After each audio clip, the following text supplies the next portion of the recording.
Consumer awakening mission में आपका स्वागत है। फ्रेंड्स, आज हम आपका एक कॉमन क्वेश्चंस उठा रहे हैं जिसके बारे में बहुत सारे लोगों ने प्रश्न पूछे हैं।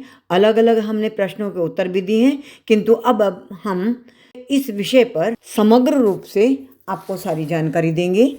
ये केस डिसाइड हुआ है 25 अक्टूबर 2024 को। केस का नाम है Tayal India Motors Private Limited versus Jogendra Sharma. ये National Consumer Dispute Redressal Commission ने डिसाइड किया है और इसमें बेसिक क्वेश्चन है, defected vehicle sold by dealer, responsibility किसकी होगी। फैक्ट्स इस केस में ये हैं कि एक diesel vehicle Tata Safari Dicor क्वाड्स खरीदी गई 6/7/2007 को और इसकी कीमत दी थी 7,25,617 रुपये। व्हीकल में 5-6 दिन के अंदर ही 280 किलोमीटर चलने पर ही कंप्लेंट्स आने लगी और सर्विस सेंटर में ले जाया गया 10/7/27 को।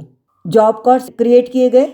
After a few days vehicle को फिर टो कर ले जाना पड़ा 23/7/2007 को और फिर टाटा मोटर सर्विस सेंटर पर अंबाला में ले जाया गया 1/8/2007 को। इस तरह से कंप्लेनेंट ने सर्विस सेंटर पर 10/7/2007 को, 23/7/2007 को, 1/8/2007 को कई बार वारंटी के पीरियड में सर्विस सेंटर्स में भेजा।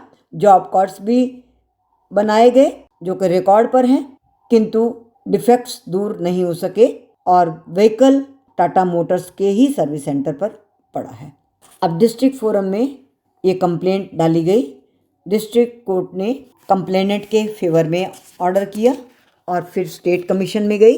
स्टेट कमीशन में अपील डाली डीलर्स ने और स्टेट कमीशन ने भी कंप्लेनेंट के फेवर में ही ऑर्डर किया, किंतु स्टेट कमीशन के सामने रेस्पोंडेंट ने, डीलर ने बहुत सारी ऑब्जेक्शंस उठाई और ये कहा कि व्हीकल 23/7/2007 को लाया गया था वर्कशॉप में और उसमें cold starting, engine light, headlight और डोर नॉइस, ये सारी प्रॉब्लम्स थी और इनको हमने ठीक कर दिया था और वापस लौटा दिया था अच्छी कंडीशन में।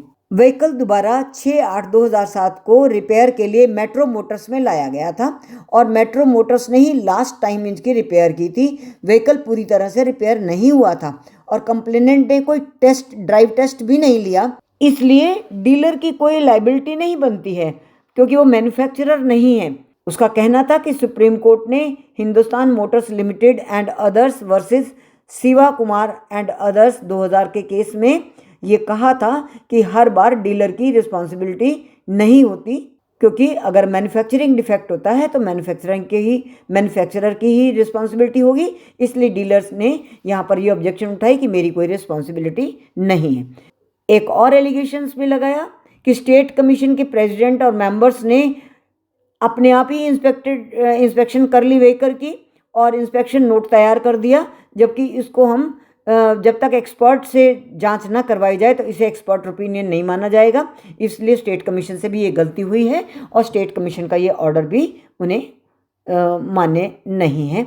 स्टेट कमीशन ने इनके सारे तर्कों को सुनकर 26/8/2011 को इनकी सारी अपील्स डिसमिस कर दी और ये माना कि हम इस बात से सहमत नहीं हैं कि जो डिफेक्ट था वो मैन्युफैक्चरिंग डिफेक्ट ही था। इतने दिन तक तो व्हीकल उनके वर्कशॉप में ही पड़ा रहा। वारंटी के दौरान यदि कोई डिफेक्ट होता है तो वो दोनों की ही जिम्मेदारी होगी। फिर मैटर नेशनल कमीशन में पहुंचा तो नेशनल कमीशन में ये रिवीजन पिटीशन में आया। रिवीजन पिटीशन में आने पर नेशनल कमीशन ने जो ऑब्जर्व किया, उनका कहना था कि डीलर के पास 10/8/7 से लगभग 17 सालों से अधिक समय हो गया व्हीकल को परचेज किए हुए और वो डीलर के पास ही पड़ा है। आज अगर हम इसको रिपेयर करने के लिए कहेंगे तो उसका कोई पर्पस सर्व नहीं होगा, क्योंकि व्हीकल की कंडीशंस तो वैसे ही खराब हो चुकी होगी। इसलिए केवल रेमेडी जो अवेलेबल है वो उसको रिफंड करने की ही बाकी बचती है।